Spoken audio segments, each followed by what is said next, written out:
Okay. Or we can check for few of the symptoms that is required there. Like आप anxiety के साथ अगर देखें तो जीएडी है, जनरलाइज एंजाइटी डिसऑर्डर। अब इस केस में क्या है कि if your child has generalize anxiety disorder या जीएडी है तो बहुत ज्यादा वरी करेगा।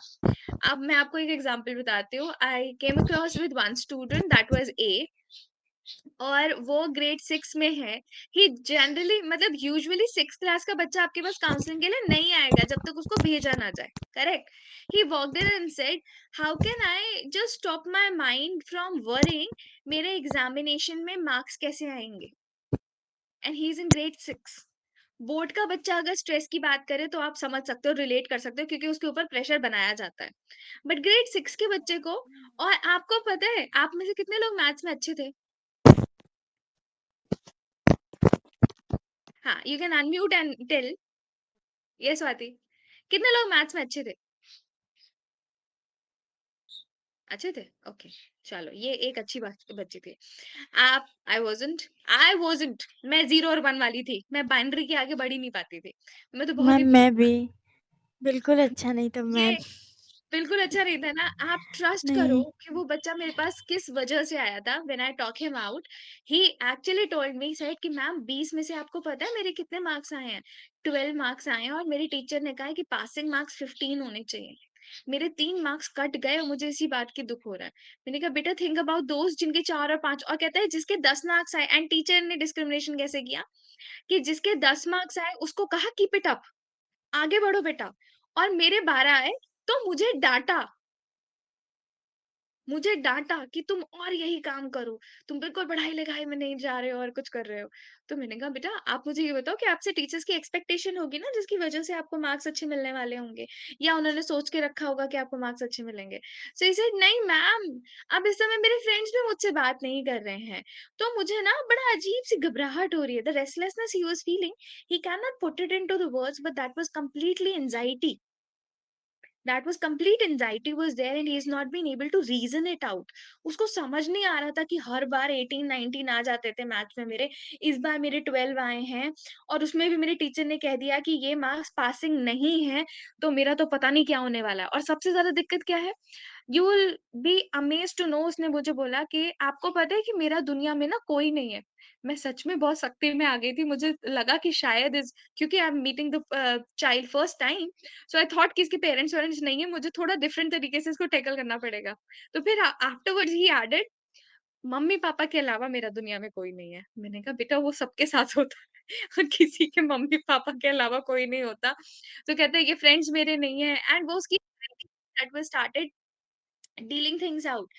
So that was कि family problems could be there, relationship with peers could be there, natural disasters, yes, grief, almost traumatic experience से, health, suddenly health में deterioration हो, grades, grades आजकल बिल्कुल आपके सर पे सवार रहती है, इवन आपके सर पे भी सवार रहती है जब आपको पता चले कि 22 तारीख से एग्जाम शुरू हो जाएंगे। तो ऑब्वियसली आपको लगेगा कि मैम आप सीरियस हो क्या? 10 तारीख से एग्ज़ाम स्टार्ट हो रहे हैं, या 15 से स्टार्ट हो रहे हैं, या 25 से स्टार्ट हो रहा है, तो आपके दिमाग की क्लॉक शुरू जो होती है ना, जिसे हम टिक, टिक, टिक, टिक कहते हैं, वो आपकी एंग्ज़ायटी होती है। एंग्ज़ायटी भी हम जब कहते हैं तो स्ट्रेस में जब हम जाते हैं तो there is positive stress and negative stress, but हम एंग्ज़ायटी में जब आते हैं तो यहाँ पॉज़िटिव और नेगेटिव कुछ भी नहीं होता, यहाँ सिर्फ एंग्ज़ायटी होती है। यहाँ ऐसा कुछ भी नहीं होता जिसमें हम कह दें कि ये हमारे लिए बहुत ज़रूरी था, पॉजिटिव मोटिवेशन होना बहुत ज़रूरी था। कई लोगों को एग्ज़ामिनेशन से पहले लूज़ मोशंस लग जाते हैं, फ़ीवर हो जाते हैं। So this is a kind of anxiety that builds into them, और वो उनके सिस्टम में इनकॉर्पोरेट हो चुकी होती है, मतलब इनबिल्ट कोड हो चुकी होती है, और वो वहीं रहती है। परफॉर्मेंस इन स्पोर्ट्स हो सकता है, punctuality could be an issue for the anxiety. आपको नहीं लगता कि जब आपको पता है कि आपकी स्कूल या आपका कॉलेज की क्लास 9 बजे से शुरू होने वाली है और आप 9:05 पे क्लास पहुँच रहे हैं? है ना? अजीब-सी घबराहट चल रही होती है मन में। जाएँगे, एम्बैरेसमेंट तो मिलेगा, बाकी और जो लोग बोलेंगे वो अलग बोलेंगे। जो धीरे-धीरे करके हँसेंगे वो अलग है। और अगर किसी खड़ूस टीचर की क्लास है, खड़ूस प्रोफ़ेसर की क्लास है, फिर तो क्लास में जाना ही नहीं, पूरे टाइम बाहर खड़े रहेंगे। बट एंग्ज़ायटी यस चलती मैम। रहेगी, अंदर वो क्लास में पढ़ा क्या रहे हैं। एग्री? Yes ma'am. तो Yes, these ma'am.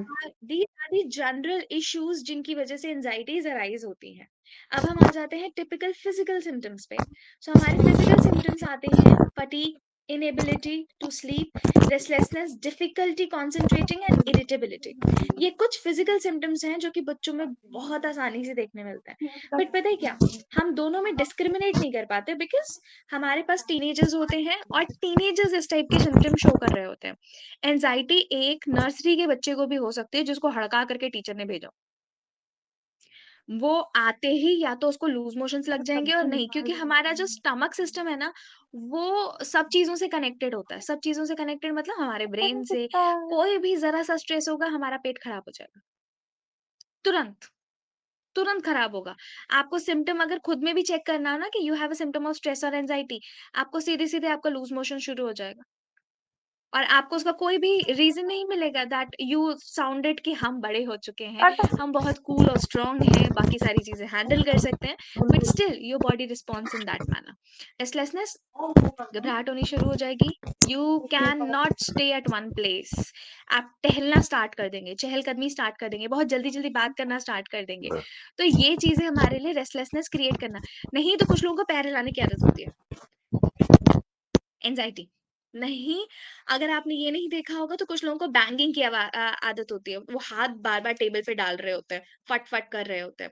ये एडीएचडी का सिम्पटम भी है, दूसरा एंग्ज़ायटी का सिम्पटम भी है, दोनों का है। क्योंकि एंग्ज़ायटी रेगुलर बिहेवियर्स में नहीं आती, तो हम जैसे-जैसे उसको चेंज इन आउट करने की कोशिश करते हैं या ट्रैक आउट करने की कोशिश करते हैं, हमें ये बिल्कुल क्लियर सिम्पटम्स के तौर पे दिख जाता है। कुछ लोगों को चुटकी बजाने की आदत होती है। होती है? आवाज़ आ रही है सभी को? मोनी, मेरी आवाज़ नहीं आ रही क्या? आ रही है मैम। आ रही है मैम। आ रही है ma'am. Moni, check your network. Check your network बेटा। Difficulty in concentrating, yes. If you are distracted, you are not being able to concentrate well. Irritability, that is there. Irritability इसलिए क्योंकि आपका माइंड ना बहुत कुछ सोच रहा है इधर उधर, क्योंकि वो रेस्टलेस है, वो एक जगह रुक नहीं पा रहा है। और जब वो एक जगह रुक नहीं पा रहा है तो आप उसको रोकने की कोशिश करोगे, आप उससे बात करने की कोशिश करोगे तो क्या होगा, तो होगी इरिटेशन। आप एजिटेटेड फील करोगे। आपको लगेगा क्यों बोल रहा है यार, इसको बोलो ना चुप हो जाए। अब इसको समझ में नहीं आ रहा। अच्छा, सपोज़ करो कि आपको कहीं जाना है और आपको मालूम है कि आपकी ट्रेन 8 बजे आ जाएगी और आपको स्टेशन पहुँचने में 15 मिनट लगेंगे, बट आप ट्रैफ़िक में स्टक हो। भले ही आप 1 घंटा पहले घर से निकले हो और अभी ट्रेन को आने में पूरे-पूरे 40 मिनट हैं, आप ट्रैफ़िक में फँसे हुए हो, बट फिर भी आपकी एंग्ज़ायटी बढ़ रही है। ट्रेन छूट तो नहीं जाएगी, ट्रेन छूट तो नहीं जाएगी, ट्रेन छूट तो नहीं जाएगी, मैं कैसे सामान लेकर के जाऊँगी? ट्रेन छूट तो नहीं जाएगी, दैट वाज़ इरिटेबिलिटी। एंड कोई अगर आपको ट्रैफिक में ही बोल दे, "रुक जा ना, अभी 40 मिनट है।" अरे यार, ये क्यों बोल रहा है? इसको नहीं पता मुझे 2-4 स्टेशन उधर लेकर के जानी है, मेरी जो भी मेरे पास लगेज है उसको लेकर के जाना है और सपोज़ मेरे पास 4-5 लगेज है, मेरे को उठा-उठा करके सामान लेकर के जाना है, मैं दौड़ती थोड़ी जाऊँगी, गिरती थोड़ी जाऊँगी। तो आप वो एंग्ज़ायटीज़ को कोप अप करने की कोशिश करो, एज़ एन एडल्ट भी, एज़ अ चाइल्ड भी। अब we come to the yes, this. Children with JD tend to be very hard on, sorry, like this, हाँ. Strive for perfection. These children also seek consistent approval and reassurance from others. Yes, whenever we have anxiety, we seek approval from others. This is a very common सी चीज कि अगर अपने को कोई भी चीज ऐसी लग रही है that is disturbing और out of the track और we need it, we seek approvals. हमें लोगों की approvals की जरूरत होती है, हमें लोगों की attention की भी जरूरत होती है। ठीक लग रही हो ना, आप सपोज करो शादी का सीजन चल रहा है, आप तैयार हुए, बट आपको खुद से आप खुद से ठीक नहीं लग रहे हो, फील नहीं कर पा रहे हो that I am looking okay, तो आपको रियश्योरेंस की जरूरत है। You needed that validation from others कि यू आर लुकिंग गुड, वो आपको अश्योर करते रहेंगे, अरे ठीक लग रही है, ठीक लग रही है, ठीक लग रही है। अच्छा, तब ठीक है, फिर ओके। जब 3-4 लोगों से पूछ नहीं लेंगे तब तक वो एंजाइटी बनती रहेगी, या मैं ठीक लग रही हूँ ना, ये ठीक है ना, ये ठीक है ना, ये ड्रेस ठीक है ना, ये बाल ठीक है ना, that anxiety grows up every time. And whenever the child is trying for a new thing, that also happens with him or her, कि आपको जब भी वो कोई नई चीज करके दिखा रहा है, whether it is craft, whether it is anything else, and they seek also validations कि आप, मैं जो ये कर रहा हूँ क्या आपको वो दिखाई दे रहा है, वो ठीक है, और अगर ठीक है तो अप्रिशिएशन क्यों नहीं मिल रहा। Everyone does everything for appreciation. Every action includes appreciation, so they also require the appreciation. जैसे ही उनको appreciation मिल जाता है, they feel relaxed, उनकी calmness अपने आप आ जाती है कि अच्छा अब ठीक है, अब कोई दिक्कत नहीं है। So this ways this functions. हाँ, अब हम आ जाते हैं ओसीडी में। छोटे बच्चों में ओसीडी कम मिलती है, but out of the population of this in number 132 crore की जनता में आपको 10% लोगों में ओसीडी मिलेगा ही मिलेगा। सबसे कॉमन ओसीडीज कौन से होते हैं? सबसे कॉमन ओसीडीज कौन से सुने हैं?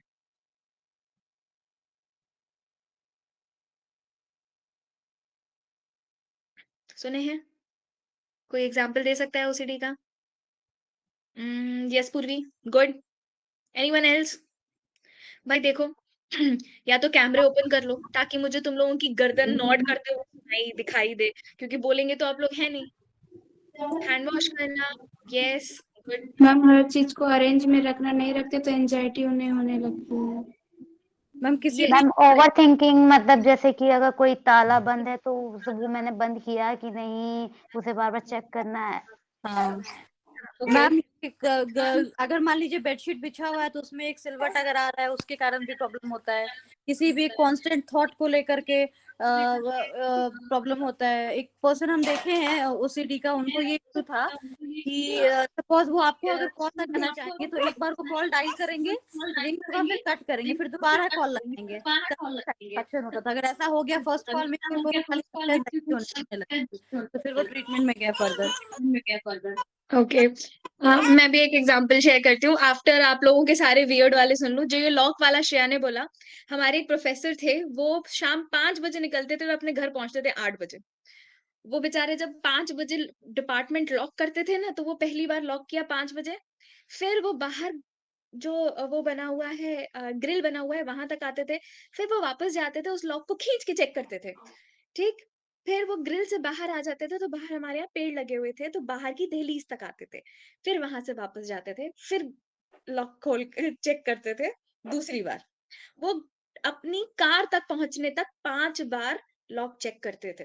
फिर थोड़ा सा और आगे आते थे जहां कार पार्किंग है, फिर वो वहां से वापस जाते थे, फिर जाकर के फिर लॉक चेक करते थे, फिर वापस आते थे अपनी कार से 5 बार तक। और उन्हें अपनी कार तक, मतलब डिपार्टमेंट से हार्डली 5 मिनट्स की दूरी पे उनकी कार थी, बट उनको अपनी कार तक पहुंचने में पूरे 45 मिनट्स लगते थे, क्योंकि हर बार उस प्रोसेस को उन्हें रिपीट करना पड़ता था। That is his OCD.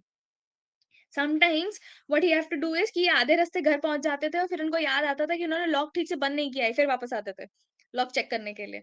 he was very popular with this OCD and he was a professor of psychology only. So the OCD doesn't eliminate from the system, वो वहीं रह जाती है constantly। washing of the hands, कोमल ने एक mention किया कि calling वाला समटाइम्स। और आपको मैं एक बात बताऊं, आप लोगों को सुन करके बड़ा अजीब लगेगा, पर जो हमारी ओसीडी है ना, हम सब में थोड़ी थोड़ी ओसीडी है। आई have a very different feeling. मुझे किसी मतलब मैं अपने बता रही हूँ, आपको पता नहीं कि आपने फील किया है कि नहीं। I have a very subtle urge of correcting the saris. अगर किसी ने साड़ी पहनी हुई है और उनका वो जो पल्लू आता है ना, वो पल्लू उनका नीचे से जो मुड़ा हुआ होता है ना, आई हेट इट। मुझे किसी की साड़ी दिख जाए, I don't know the person, I just go, मैं उन्हें रोकूंगी, ठीक करूंगी और फिर भेजूंगी। I had a very subtle urge of doing it. So that is my OCD part. आप में से भी कई लोगों ने इस चीज को फॉलो करा होगा। कई बार आप घर से बाहर जाते हैं तो लॉक लगा के जाते हैं, एक बार खींच के तो देख ही लेते हैं, यस मैम। है ना? तो वो 10% का ओसीडी आपके पास भी है, मेरे पास दूसरा है, आपके पास दूसरा है, बट हम सबके पास एक छोटा छोटा कैरेक्टरिस्टिक होता है जो कि ओसीडी का पार्ट होता है। कई लोगों में ये प्रैक्टिसनेस की वजह से बढ़ता चला जाता है। वो डेली 4 घंटे नहाती है, हे भगवान, मुनि ये तो टू मच हो गया। हमारे पास एक केस, जब हम बैचलर्स में थे तब हमारे पास एक केस आया था। Our teacher was telling us, because वो अपना प्राइवेट प्रैक्टिस भी करते थे, तो व्हाट ही वाज टेलिंग कि एक उनके पास न्यूली मैरिड आई, 4 महीने हो गए थे उनकी शादी को, एंड वो लेडी के हाथ ना एकदम लाल हो चुके थे, एकदम लाल। और उनको इतनी बड़ी दिक्कत थी ना, मतलब उसका हस्बैंड परेशान हो गया था, वो बैंक में जॉब करता था, बहुत अच्छी पोजीशन में था, और लेडी काफी अच्छी। ठंड में मोनी, ठंड की बात ही मत करो। अब ये पूरा केस सुन लो, उसके बाद तुम्हें हंसी नहीं आएगी, रोना आएगा। 4 महीने हो गए थे, एंड वो औरत का डेली का काम था सुबह 4 बजे उठना, ठीक। उसका इतना गंदा ओसीडी था दैट पीरियड्स में, मैं आप, क्योंकि आप सारी वुमेन्स हैं तो मैं बहुत आराम से बोल सकती हूँ, पीरियड्स में that lady used to bath 5 times a day। Every time she changes the cloth, I mean the pad, every time she goes for a bath. Every second time, ठीक है? तो ठंड में हो चाहे दिन में हो, 5 बार वो नहाती थी, ठीक? सुबह 4 बजे से उसका जो सिस्टम चालू होता था, नहा करके किचन में घुसना, किचन में रोज़ एक-एक बर्तन धुलता था, एक-एक बर्तन। सपोज़ उसके पास अगर 100-200 बर्तन होंगे ना, तो पूरे घर के एक-एक बर्तन धुलता था, पूरा घर धुलता था डेली, डस्टिंग पूरी होती थी। मैडम को नहाते-धोते 11 बज जाती थी और उसके बाद भी उसको दिन में 3 बार डस्टिंग करनी होती थी। 3 बार झाड़ू-पोछा लगाना होता था एंड वो भी लाइज़ॉल वॉश से मतलब बहुत क्लीनलीनेस के साथ वो चीज़ें करती थी। ये स्टार्टिंग में तो लोगों को लगा बहुत ही अच्छी हैबिट है, बट जब वो ऑब्सेशन में कन्वर्ट हो गई बिकॉज़ ये हैबिट जिसे हम रेगुलर यूज़ करते हैं, वो हैबिट के तौर पे स्टार्ट होता है और फिर वो ऑब्सेशन कंपल्शन में स्टार्ट हो जाता है। सो ऑब्सेशंस के साथ यही होता है कि हम किसी चीज़ के प्रति बस लगन के साथ लग जाते हैं। इसीलिए बच्चों को किसी भी चीज़ के लिए बहुत ज़्यादा प्रेशराइज़ नहीं करना चाहिए। While adopting a habit too, क्योंकि वो कब ऑब्सेशन और कंपल्शन में कन्वर्ट हो जाएगी पता भी नहीं चलेगा। Obsession, we are bound to do that thing because we wanted that thing. Obsession वो होता है, ठीक है? And compulsion is it's out of our control. अब वो उसके कंट्रोल में ही नहीं था कि उसको सफाई करनी है तो करनी है। अब वो उस चीज़ से डिनाई ही नहीं कर सकती थी। जिस दिन वो डिनाई कर देती थी या उसके हस्बैंड को पता है क्या करना पड़ता था? उसके हस्बैंड को टंकी खाली करनी पड़ती थी ताकि घर में पानी ही ना हो। वो बाहर से पानी ला कर के फिर वही काम करती थी। घर में पानी नहीं होगा तो एक बार को आप रुक जाओगे ना कि हमें नहीं करना चाहिए, but that lady doesn't stop. और every time she touches anything ना, वो जाकर के हैंड वॉश करती थी। Every time, every now and then. हाथ की स्किन इतनी ड्राई हो चुकी थी कि परतें निकल रही थी, लाल हो चुका था उसका हाथ because excessive of caustic soda and everything, but वो वहाँ रुक ही नहीं पा रही थी। अब प्रॉब्लम ये थी कि she knows that this is wrong, but she can't stop herself. These are the two examples that I'm sharing for the obsessive compulsive disorders. But अब ये adults के examples थे, children वाले examples आप कुछ देख सकते हो। इसका एक बहुत ही अच्छा OCD का example मैं दूं। आपने छोटे बच्चों को मिट्टी खाते हुए देखा है? Yes yes ma'am. मैम। आपने आपने कुछ बड़े लोगों को कुल्हड़ खाते हुए देखा होगा। Yes ma'am. देखा है? हाँ बस मम्मी मेरे this को is an आती है। example of this is an example of OCD. They know it is harmful, but उनको कहीं भी मिल जाएगा। दे हैड अ सटल अर्ज, मेरी जैसे है कि मुझे साड़ी ठीक करनी पड़ती है, बट दैट इज वेरी, मैं कंट्रोल कर लेती हूँ कभी कभी कि मैं इग्नोर भी कर देती हूँ कि मुझे पता है कि this is wrong for me, तो मुझे नहीं जाना चाहिए, तो मैं छोड़ देती हूँ कभी कभी। बट फॉर देम कुल्हड़ कहीं दिख जाए वो फट से तोड़ेंगे और खाएंगे, फट से तोड़ेंगे एंड खाएंगे। That is also with the students, ये आपको बच्चों के साथ भी मिलेगा। So constant irrational worry about dirt, germs and ma'am contamination. कुछ बच्चे बच्चों तो के साथ आपको यस। मैम बचपन में सारे बच्चे ही तो ज्यादातर मिट्टी खाते ही हैं, तो मैम जो बड़े होके खाते हो मैम कैसे करेंगे इन दोनों का कंपैरिजन? कंपैरिजन देखो, छोटे में बच्चे तो बिल्कुल खाते हैं, बट यहाँ हम कंटामिनेशन, आरो आप खाते जरूर होंगे, इवन अभी भी आपको मिल जाए तो आप ऐसे फ्रीक्वेंट अर्ज में नहीं हो ना कि मुझे मिल जाए तो मैं खा लूं। अच्छा, आप कम कर दियो, okay, but this is a very bad, liver के लिए बहुत खराब होती है क्योंकि ये मिट्टी आपकी बॉडी से एलिमिनेट नहीं होती, जमा होने लगती है, ये बाहर नहीं निकलती, हमारा सिस्टम ऐसा बना नहीं है, तो उसको निकालने के लिए फिर ऑपरेट करना पड़ेगा। अरु कुछ और नहीं होगा तुम्हारे साथ, ऑपरेशन होगा। नहीं, बट जब ये छोटे बच्चों के लिए मैं कह रही हूँ, छोटे बच्चे मिट्टी खाते हैं और बड़े लोग कुल्हड़ खाते हैं, डिफरेंस। कुछ बच्चे चौक खाते हुए भी आपको मिलेंगे, बट ये एक एज के बाद छूटने लगता है। आपको इसकी हिस्ट्री पे काम करना पड़ेगा फॉर अ चाइल्ड, बिकॉज एक बच्चे को चौक की एक्सेस कब तक होती है? हार्डली 3 ग्रेड तक। बट चार। ज्यादातर स्कूल्स में क्या कर दिया गया है कि अब वो बोर्ड मार्कर्स वगैरह यूज करने लगे हैं। तो आपको जो चौक है वो नहीं मिलेगा, ठीक है? चॉक नहीं मिलेगा, मिट्टी मिलेगा। तो मिट्टी बच्चे खाते हैं, उनको दवा दे दी जाती है और कुछ उस चीज़ को रुक भी जाता है। हाँ, मोनी बिल्कुल, पाउडर भी खाते हैं। सो ये चीज़ें ना धीरे-धीरे कन्वर्जन में स्टार्ट ना, क्योंकि हमने क्या कहा, आपका ऑब्सेशन एक हैबिट से शुरू होता है और फिर धीरे-धीरे आगे बढ़ता है। उसका चेक अगर पेरेंट ने रख लिया, मिट्टी खाता है बच्चा और आपने देखा होगा मिट्टी खाता है, पेट में कीड़े होते हैं, उनको दवा दी जाती है एंड इट एलिमिनेट, वो उनके सिस्टम से निकल जाता है। But most of the time निकल जाता है, कुछ टाइम रुक जाता है। और जब वो हैबिट धीरे-धीरे आती है, अरु, तुम्हें कुल्हड़ की महक से रुका नहीं जाता तो तुम्हारा क्या होगा? और तुम्हारा क्या मैम कुछ लोग जैसे कभी-कभी चाय मैम कुछ लोग हाँ, कभी-कभी चाय कुल्हड़ में पीते-पीते खाते हैं, फिर बाय द उसको खाकर जैसे नहीं होता कि उसका स्मेल लेके या फिर थोड़ा टेस्ट करके फेंक देते हैं कभी-कभी, तो मैम ये तो काउंट होगा या नहीं? ये ऑब्सेसिव कंपल्सिव में नहीं काउंट होगा, बट ये एक हैबिट और सिम्पटम में ज़रूर काउंट होगा। यहाँ आपको सिम्पटम को बढ़ाने की ज़रूरत नहीं है, कि ये आगे जा रहा है या बढ़ रहा है, कुछ ऐसा। ऐसा कुछ भी नहीं करने की ज़रूरत है। बट द थिंग इज़ कि यहाँ पर उनका एक आपको पता चल जाएगा कि आपको ये पता चल जाएगा कि ये एक कनेक्शन ऑफ हैबिट थी जो कि सीक्वेंस वो फॉलो करने की कोशिश करता है।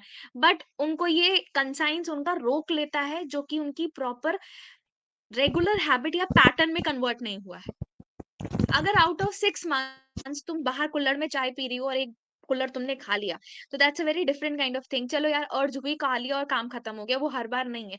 अब बट वो 6 महीने बाद जब तुमने स्टार्ट किया, तो कल उसके अगले दिन तुम्हें दोबारा अर्ज हुई, फिर उसके बाद अर्ज हुई, क्योंकि हम किसी भी सिम्पटम को 6 मंथ्स के कंटिन्यूएशन में देखते हैं, तब जाके उसको आगे हम फॉलो कर पाते हैं। तो हमारा जो टाइम पीरियड है वो 6 मंथ से 2 साल का है, किसी भी सिम्पटम की अकरेंस का। ठीक है स्वाति? तो हम इसे इसी तरह लेकर के चलेंगे। ठीक? Excessive concern with order, arrangement and symmetry होता है। कुछ लोगों को डिसऑर्गनाइज्ड चीजें भी पसंद आती हैं। वो हमारा बिल्कुल एक्सेप्शनल लेवल पे जाता है। नाज़िश ये खरीद के भी खाती है? हाँ शैला? मैम, हाँ मैम खरीद के खाती है। मैम मैं डेली 8-9 कुल्हड़ खा जाती थी। अब मैम बहुत कम हो गया है। अब मैम कंट्रोल भी करती हूँ खुद पे। That's a very good thing आरू। अगर आप कंट्रोल कर लेते हो तो that's a very good thing actually. आपने धीरे-धीरे उस चीज़ को प्रैक्टिस किया है। अदरवाइज़ अगर आप 8-9 कुल्हड़ तक पहुँच गए थे, तो आप कुछ दिन में और आगे जैसे चेन स्मोकर्स होते हैं, जिन्हें रुकने का कंट्रोल का कोई समझ में नहीं आता, दैट इज़ आल्सो अंडर जो आप जो स्मोकिंग की बात करते हो, वीड की बात करते हो या किसी भी सब्सटेंस अब्यूज़ की बात करते हो, वहाँ भी ओसीडी होता है। बिकॉज़ इट्स कंपेल देम कि वो उसको लें, इट कंपेल देम, उनका ब्रेन उनको कंपेल कर रहा होता है, उन्हें खींच रहा होता है कि वो जाएँ और उसको जा कर के कंट्रोल करें। छाया खाते थे, नाज़िश तुम भी खाती हो, तुम लोग एक-दूसरे की कंप्लेन करो। मैंने मैम गलत मैम एग्ज़ाम्पल ले लिया है कुल्हड़ का, मुझे लेना ही नहीं चाहिए था। मैं यस कोई और मैम। एग्ज़ाम्पल मैं चॉकलेट का एग्ज़ाम्पल लेती। मैम उसको रोकने के लिए बता दीजिए। हाँ मैम बता दीजिए रोकने के प्लीज। लिए मैम नाम सुन के भी मन करने लगा खाने का। राइट। अभी मतलब बात करते हुए भी मन करने लगा, मेरे पास हाँ, घर में यस। है, यस लाओ, मैम। मेरे पास कुल्हड़ घर में है। मम्मी मैम मत दिखाइए प्लीज। आपके पास कुल्हड़ रखे हैं क्या? प्लीज़ एक दीजिएगा तो।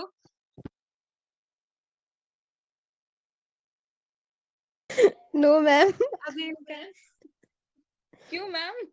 अब तुम लोगों को कंट्रोल करना था ना। मैं ऑब्सेसिव कंपल्सिव डिसऑर्डर पढ़ा रही हूँ तो बहुत अच्छे मैम से। आपका घर कहाँ है?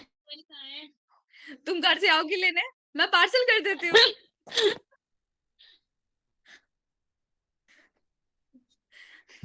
इट इज राइट देयर, लो। मैम अब कितने लोगों का मन कर रहा है मुझे ये बता दो। मैम तुम सब मेरा मन OCD कर रहा है। करवाते हो। मैम छाया भी खाती थी। हे भगवान! बेटा start controlling this, this is very bad for your liver because ये आपकी बॉडी से बाहर नहीं जाता है, पता है? एक्सक्रीट के लिए भी अगर आप देखो एक्सक्रीशन में भी तो ये नहीं बॉडी से बाहर जाता है। लोगों को जब अपेंडिक्स होने के चांसेस होते हैं, तो अपेंडिक्स के केसेस में यही होता है कि हमारे बॉडी का जो रेसिड्यूल होता है ना, जो बचा हुआ खाना होता है, जो बाहर नहीं जा पाता, वो वहाँ पे उसको किसी तरह स्पेल आउट करने की कोशिश करते हैं। नहीं Shreya, you didn't miss anything. Ma'am मैंने और इसकी डॉक्टर को वजह से दिखाया था होता है। तो उन्होंने बोला था कि स्टमक में जर्म्स हो जाते हैं, ऐसे कीड़े वगैरह पड़ते, तो उस वजह से मन करता है खाने का। ये वो जो छोटे बच्चों वाला लॉजिक है शान्या, हाँ मैम। ये आपके लिए मैम लेकिन एप्लीकेबल नहीं सच है। में डॉक्टर ने जनरल तो मैम फिजिशियन यहाँ को पे दिखाया था, एक उन्होंने ही तो एक बोला बात था। बताओ, तुमने जर्म किल वाली मेडिसिन ली कि नहीं ली? ये बताओ, ली कि नहीं? मैम आप हंसेंगी, मैम ली थी कुछ टाइम। मैम तो यहाँ पे साइकोलॉजिस्ट को दिखाना चाहिए मैम। मैम कैल्शियम की हमको कमी की वजह साइकोलॉजिस्ट से भी खाते हैं लोग। हाँ मैम, कैल्शियम की यस कमी से आरो, कैल्शियम ये की भी कमी उन्होंने से मेंशन खाते हैं, किया बट था। हाँ, ये उन्होंने जरूर किया होगा मेंशन, कैल्शियम की कमी से वाकई खाते हैं। अब मैं आपको जो चॉकलेट का एग्जांपल दे रही थी वो भी देती हूँ।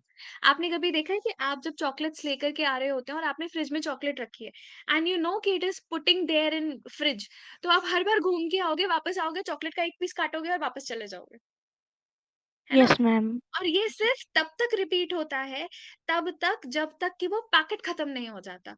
आपको आपका ब्रेन दोबारा नहीं कहता कि ये पैकेट दोबारा खरीद करके लाओ, कहता है क्या? No ma'am. नहीं, नो ये मैम। सिर्फ तब तक होता है जब तक आपका पैकेट वहां रहता है। तो आपके पास भी, जैसे मैं कह रही हूँ कि हमारी पॉपुलेशन में 90% of the people have few few habits जो पैटर्न के साथ चलती हैं। सो ये भी एक पैटर्न है जिसे हम फॉलो करते हैं, बट हमारा ब्रेन फिर उसको ब्लॉक कर देता है। वो कहता है कि ये the packet has been finished, चल काम खत्म हो गया। And the same happens for your this kulhad 2। अगर ये कुल्हड़ खत्म हो गया है एक, तो आप अब उसको कहेंगे कि ये फिनिश हो गया है, अब दूसरे की आवश्यकता नहीं है अभी। इसी वजह से जो कुछ लोग कभी-कभी खाते हैं ना ओकेजनली, 2 महीने में कभी, 6 महीने में कभी, साल भर में कभी, या मिट्टी थोड़ी-सी खा ली या कुछ। सो वो जो पैटर्न है वहाँ ब्रेन ब्लॉक करने की कोशिश कर रहा है। वो अभी छोटी हैबिट है जो कि आगे प्रोसेस में कन्वर्ट नहीं हुई है, ओसीडी में कन्वर्ट नहीं हुई है।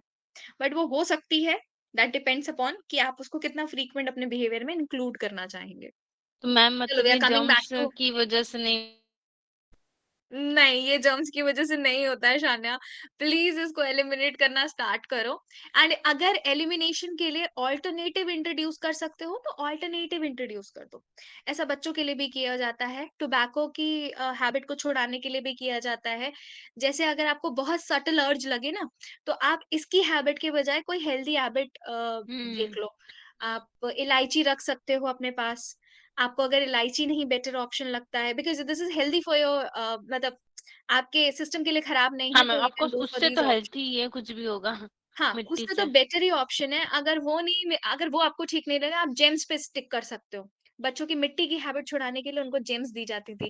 अच्छा, अगर आप हम्म। टॉफी, यस, टॉफी रख सकते हो। आप टॉफी अगर नहीं रखना चाहते तो आप उसके अलावा जो वो छोटे वो नहीं आते, टिक टैक नहीं आते, आप छोटे टिक टैक रख सकते हो। बिकॉज जब हम टोबैको की हैबिट छुड़ाते हैं तो हम उसको गम देने की कोशिश करते हैं, तो गम चली जाती है उसकी बॉडी में। तो यहाँ पे साइटी आ जाती है कि हम कुछ खा रहे हैं, क्योंकि ब्रेन को नहीं पता कि आप क्या खा रहे हो, उसको यस ये पता मैम। है कि आप कुछ खा रहे हो। और धीरे धीरे जब आप उसको स्विच देने लगते हो तो फिर वो समझने लगता है कि अच्छा, मुझे इसकी जरूरत नहीं, मुझे इसकी जरूरत है। और फिर आप उसको भी धीरे धीरे कम कर सकते हो, बिकॉज उसका टेस्ट आपको ऑब्वियसली नहीं पसंद है, तो आप उसको धीरे धीरे चेंज कर सकते हो, स्विच कर लेना। You can go for this. Okay ma'am, I will try. चलो, अब मुझे ये समझ आया कि कितने सारे ओसीडी वाले केसेस यहाँ हैं जिन्हें सही करने की जरूरत थी, वह करेक्शन बाकियों के से। Okay, we are doing this कि fear of harm, danger of loved ones और सेल्फ। यस, ये एक ऑब्सेशन कंपल्शन में कन्वर्ट हो जाता है। आपने देखा होगा कि कुछ लोग ना जब घर पे अकेले होते हैं तो वो हर तरीके की खिड़की दरवाजे सब कुछ बंद करके रख रहे होते हैं।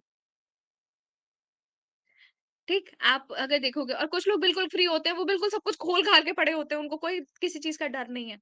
That also happens. Horror movie देखने के बाद कितने लोगों को वॉशरूम जाने में डर लगता है? मैम मुझे। मैम अगर मुझे नाइट में मुझे गुड। मैम मुझे। अगर डर लगता है, अगर डर लगता है तो इसका मतलब आप सेफ जोन में हैं। अगर डर नहीं लगता है तो आप सेफ जोन में नहीं है। तब आपके ब्रेन को रीवायरिंग की जरूरत है। मुझे डर नहीं लगता। तो मैं मैंने एक बहुत बार ना बहुत हॉरर एनकोंडा मूवीज मूवी देखती देख ली थी मैम, 4-5 दिन बेड से उतरती थी, लगता था स्नेक यहीं पे है बड़ा बड़ा। हूँ। This happens with my brother. आप में से किसी ने 1920 देखी है? उसके पोस्टर में ना एक बेड पे हीरोइन पड़ी होती है, यस नीचे मैम। से हाथ ऐसे निकल रहा होता है। मेरे भाई ने सिर्फ ट्रेलर देखा था, उसके बाद कुछ नहीं देख पाया। उसके बाद उसको कुछ नहीं समझ में आया। उसने कहा कि अब नहीं, अब मैं नीचे नहीं जा रहा, मैं वॉशरूम नहीं जा रहा। जिस बार हमारे घर में हॉरर चल रही होती है, उस घर में फिर वॉशरूम की लाइट जल रही होती है। हॉरर मूवी से मैंने कनेक्शन इसलिए जोड़ा था because from danger of anything. हमारे ब्रेन में क्या होता है कि व्हाटएवर वी सी, हमारे ब्रेन में एक सबकॉन्शियस प्लेस होता है जो चीज़ों को स्टोर कर लेता है, ठीक है? और जब आप रात में कोशिश करते हो सोने की और जब हमारी आरईएम बहुत स्ट्रांग होती है, यानी 3 से 4 बजे का टाइम जिस वक़्त आप बहुत स्ट्रांग नींद में चल रहे होते हो, हमारी जो स्लीप साइकिल है, स्लीप साइकिल सबने पढ़ी हुई है कि रिकॉल करने की ज़रूरत है? क्योंकि मैम एक कॉन्टेक्स्ट बार नहीं समझ बता में आया। दीजिए। I think okay. Sleep cycle में क्या है कि जब आप सोते हो तो आपकी 10-10 मिनट की 10 से 30 मिनट की साइकिल होती है फर्स्ट, फिर 30 से 40 मिनट की साइकिल होती है सेकंड, फिर थर्ड वाला जो टाइम होता है यानी कि ये जब 12 बजे का टाइम आप जैसे अगर आप 10 बजे सोए हो तो 10:30 तक आप अपनी एक झपकी पूरी कर चुके होते हो। उसके बाद आपकी और स्ट्रॉन्ग झपकी आनी स्टार्ट होती है। आपका ब्रेन फिर दूसरे वाले साइकिल में जा रहा होता है। सो हम लगभग अपनी नींद में 4 साइकिल कंप्लीट करते हैं। कुछ लोगों की 5 साइकिल भी हो जाती है। तो जब हम 4 साइकिल पे होता है, तीसरी साइकिल पे होता है, ये हमारी सबसे स्ट्रॉन्गेस्ट साइकिल होती है। मतलब इस वक़्त हमारे सर पे नगाड़े भी बज रहे हो ना, तो हम नहीं उठेंगे। कितनी भी लाइट जल रही हो, कुछ भी हो रहा हो, बहुत स्ट्रॉन्ग नींद और कभी ऐसा होता है कि आप बहुत गहरी नींद से उठते हैं, दैट गहरी नींद इज़ कॉल्ड एज़ आरईएम की सबसे स्ट्रॉन्गेस्ट साइकिल। उस वक़्त आपका सबकॉन्शियस ब्रेन एक्टिव होता है और आपका कॉन्शियस ब्रेन सो चुका होता है। यानी उस समय इस वक़्त आपने क्या-क्या किया है कोई मतलब नहीं है, कुछ नहीं। तब आपका ड्रीम चल रहा होता है, थर्ड साइकिल में। और जब आपका ड्रीम चल रहा होता है, तो वो वही चीज़ें आपको दिखा रहा होता है जो आपने पूरे दिन में एक्सपीरियंस की हैं। आते, जाते, देखते, सुनते, किसी से सुन लिया, कुछ आपने सुन लिया, कुछ भी। आपने सुना कि एक घोड़ा दौड़ रहा था, आप अपने सपने में घोड़े पे दौड़ रहे हो।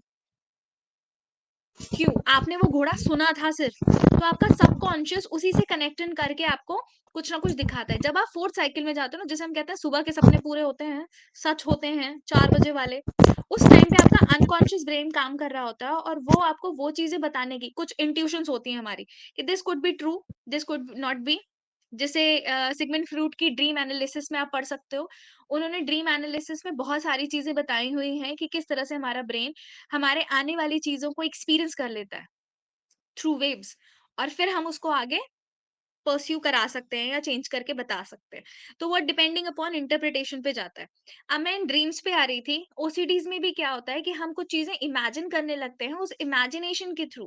बिकॉज़ हम इतनी चीज़ें देख चुके होते हैं रात में, दिन में, तो जो डर होता है या ड्रीम्स होती हैं, वो वही सबकॉन्शियस में वही कंटिन्यूएशन में चल रही होती हैं। Repetition of every thought that you have processed in a day, that came into your dream. That's the establishment I have here. Religious rules और रिचुअल्स, आपने कोई रिलीजियस रूल्स और रिचुअल्स देखे हों, इंट्रूसिव वर्ड्स और sound. Some people have a very different dimensions with word. मतलब उनका obsessive compulsive disorder कहाँ स्टार्ट हो जाता है, किसी एक शब्द को सुनते ही उनका ट्रिगर हो जाता है। एंजाइटी ट्रिगर हो सकती है, पैनिक अटैक ट्रिगर हो सकता है। कोई मेरी फैमिली पे ना बोले, I have this soft point. किसी ने मेरी फैमिली पे बोला, भाई मेरा गुस्सा बढ़ गया, अग्रेशन आ गया। सडनली वो अग्रेशन मतलब एंगर मैनेजमेंट ऑलरेडी कर रहा हो, थेरेपी ले रहा हो, सब कुछ हो और सडनली उसकी फैमिली पे किसी ने कुछ बोल दिया, बस वहीं खत्म। So this also happens with few people. कुछ वर्ड्स के साथ हो सकता है। Fear of losing something very valuable, कुछ भी हो सकता है। दैट वैल्यूएबल उनका जो भी एक individual to individual that varies. Compulsion, washing, rewashing of hands, arranging, ordering of the specific way, checking, rechecking objects, information situations, repeating a name. हाँ, अब इस repeating a name में अब मैं इसको एक तरह से रिकॉल करवाती हूँ। आई हैव मेरे पास एक बुआ जी हैं, जिन्हें नाम याद नहीं रहते। She is at an age of 86, ठीक? उस एज पे वो पहुँच चुकी हैं कि वो होता है ना कि मेमोरी लॉस होना स्टार्ट है। बट उन्हें नाम ना पहले से भी याद नहीं रहते थे। वो हर बार घूम फिर के आके ज़रूर पूछती थी, "अच्छा बताइए तेरा नाम क्या है?" फिर घूम के आई, वो भूल गई नाम। फिर वापस घूम के आई और पूछती थी, "अच्छा बताना तेरा नाम क्या है?" तो every time she asked for the name because वो उनको याद नहीं रहता था जिसकी वज़ह से होता था। And compulsion, she has a subtle urge of asking everyone's name. वो घर में अगर 4 लोग बैठे हैं और वो बात कर रही थी वहीं पे, थोड़ी देर में उनको याद आया कि इससे नाम नहीं पूछा तो उन्होंने फिर नाम पूछा। फिर उसके बाद फिर 10 मिनट बाद फिर नाम पूछा। So their cycle repeats on the same manner. Aradhana, I understood तुमको नींद आ रही है, बस ये लास्ट वो ओसीडी है, फिर हम खत्म कर रहे हैं। डन। नहीं मैम, नींद नहीं आ ठीक रही है? है। नींद नहीं आ रही है, नहीं हम समझ गए वो नींद आ रही है। I am also completing this now. ठीक है? मैम मेरे भाभी का लड़का है, हुँ, वो हुँ, 8 साल का, वो बार-बार जैसे छोटा था तब से मतलब 2-3 साल का था तब से वो बार-बार पैर धुलता है। अगर पानी उसको कहीं भी दिख जाए ऐसे नल या बाल्टी में कहीं भी भर के रखा है, तो वो पैर ज़रूर धुलता था। वैसे इस टाइम उसके पैर में ऐसे वो मतलब कि कट-कट सा गया है बार-बार पैर धुलने की वज़ह से, लेकिन फिर भी उसको कितना भी मना करो, तो वो मानता नहीं है। और कहीं भी उसको हाँ, दिख तो ये जाए आते-जाते तो भी। Preeti, this is OCD. Preeti, this is OCD in children. Repetition of every behavior now and then. लेकिन अगर शूज़ Repetition. वग़ैरह पहना है तो नहीं करता है, लेकिन अगर वैसे है स्लीपर पहना है तो पक्का धुलेगा। मतलब स्लीपर पहना है तो पक्का धुलेगा, शूज वगैरह पे नहीं करता। तो हाँ, तो शूज उतारने के बाद करता है ना। हाँ, अगर शूज़ नहीं पहना है ऐसे इस समय विंटर सीज़न में तो शूज़ पहना रहता है तब नहीं करता है, लेकिन अगर नहीं पहना रहेगा तो पक्का धुलेगा। पैर में हाँ, मिट्टी तो लग दिस इज ओसीडी प्रीति। है ना। ये तो सारा मैम क्या उसको काउंसलर को दिखाने की ज़रूरत होगी? मैम प्रीति, बोल रहे हैं आप पैर भी में हेल्प मिट्टी कर लग सकते हो। जाती है, तब नहीं, धोता अगर कुछ नहीं भी लगा रहे तो तब भी जैसे उसकी आदत है ना कुछ ऐसे पतंग भी उड़ाता रहेगा, खेलता रहेगा, तब भी थोड़ी देर बाद उसका मन करेगा तो जाके पैर धुल लेगा। दैट इज ओसीडी, क्योंकि उसको लग रहा होगा कि पैर में कुछ लगा हुआ है जिसकी वजह से ही wanted to remove it out. उसको वो वॉश करने की जरूरत लगती है। इस वजह से वो ओसीडीज में जाता है। एंड आपको पता है कि ओसीडीज को क्योर करने के लिए एक बहुत ही अच्छी थेरेपी है, that is past life regression therapies. जिन लोगों को बहुत ही स्ट्रांग फोबियाज होते हैं या फिर बहुत स्ट्रांग मेनियाज होते हैं जिनका एलिमिनेशन नहीं हो पाता, तो वो इस तरह की रिग्रेशन थेरेपीज को जरूर ट्राई करते हैं। आप इसके बारे में पढ़ सकते हैं, पास्ट लाइफ रिग्रेशन थेरेपीज। अरे एक बहुत अच्छा सीरियल आता था, अब मुझे बिल्कुल रिकॉल नहीं हो रहा। मैं इसको वीडियो लिंक वगैरह शेयर कर दूंगी आपके साथ। उसमें यस एक मैम। रिग्रेशन थेरेपिस्ट होती थी, वो उनके पुराने पिछले जन्म में जाती थी और मतलब मैम उन्हें राज पिछले जन्म का। अरे बिल्कुल शाला, एकदम करेक्ट, राज पिछले जन्म का। वो बिल्कुल उनको हिप्नोटाइज करते थे। एंड कुछ चीजों में वो स्क्रिप्टेड होता था, कुछ चीजों में these therapies were very effective for elimination of few of the phobias. तो यस, इमेजिन चैनल पर ही आता था, करेक्ट। एनडीटीवी इमेजिन करके एक चैनल आता था और उसी पर आता था। Counting of the object such as steps. अब जैसे किसी को बहुत जैसे मैंने आपको बताया, मुझे साड़ी सही करने की अर्ज होती है। कुछ लोगों को सीढ़ी चढ़ते वक्त सीढ़ी चेक करने की अर्ज होती है, वो चेक कर रहे होते हैं कि कितनी सीढ़ियां चढ़ के आए हैं। So this also happens with few people seeking assurance, reassurance, doing things until seen just right. Yes, ये चीजें शुरू assurance से ही होती हैं। assurance इसलिए because हमारे human nature में जो एक tendency होती है वो ये होती है कि आप अगर कुछ काम कर रहे हैं तो उस काम को करने के लिए what we have to do is we need the approval, anything. अब आप अपना इस कोर्स कर रहे हैं तो आपके कोर्स की जरूरत क्या है? आपको क्या चाहिए इस कोर्स से? You needed a certificate, right? So you needed an appraisal.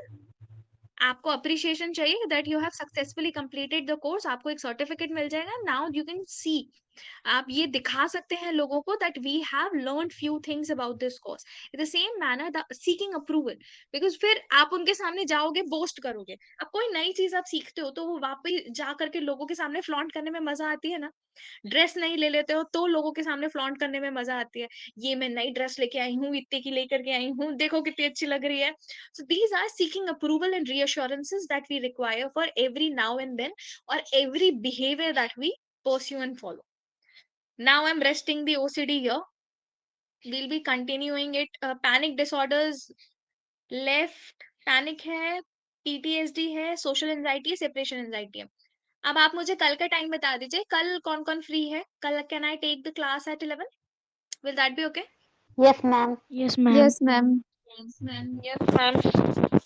कल I am taking class at 11। सब लोग जरा ज्वाइन कर लीजिएगा एंड जो रह गए हैं प्लीज उन्हें भी बता दीजिएगा। एंजाइटी खत्म करनी है जल्दी से जल्दी।